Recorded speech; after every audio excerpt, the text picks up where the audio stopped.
په هېواد کې د تېلو ګازو لوړې بیې او د خلکو پراخې اندېښنې په منځني ختیځ کې د جګړې دوام او په نړیواله کچه د تېلو ګازو بیو کې لوړوالی دلته په هېواد کې ګڼې ستونزې راولاړې کړي دي.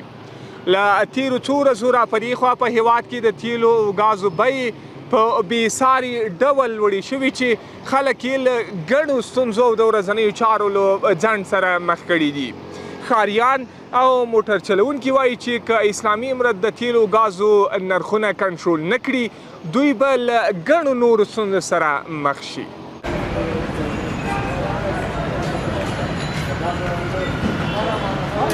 نفت او ګاز هغه څه دي چې نن سبا په ټوله نړۍ کې د ترانسپورت، صنعت، برېښنا او د خلکو په ورځني ژوند کې اساسي رول لري.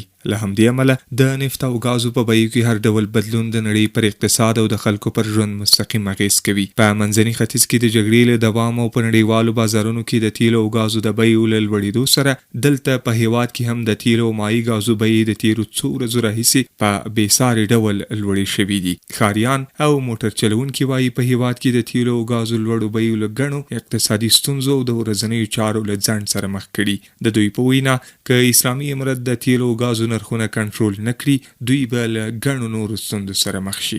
هم 2-3 روز میشه بیادر گاز قیمت است، کاروبار نیست، تیل سایکو در کجا رسیده دیگه 80 روپه است، 84 روپه گاز است دیگه هیچ دیگه ما دیگه کاروبار دیگه چی کنیم دیگه ما کار کنیم صبحی که میخه تا 4 بجه بیادر دیگه تا 5-6 بجه کار میکنیم دیگه پیسه تیل و گاز کشیده نمیتونیم ما. گاز قیمت است برادر، تیل قیمت است، واره نمیکنه 5 پیسه که ما در کار میخیزیم تا 7 شواش بشه هم پیسه گاز خود ما کشیده نمیتونیم.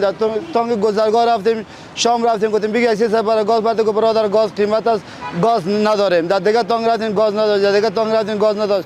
تیل گاز د څو ورځې کېږي ډېر بې حده جګ شوي دي او دولت اسلامي امارت نه مهیله ده چې لږ همکاري دې برخه کې وکړي، ارزانه شي، لږ خلکو ته هم ستونزې نه ایجادي کړي، ډېرو ستونزو سره خلک مخ ته ولاړ شي.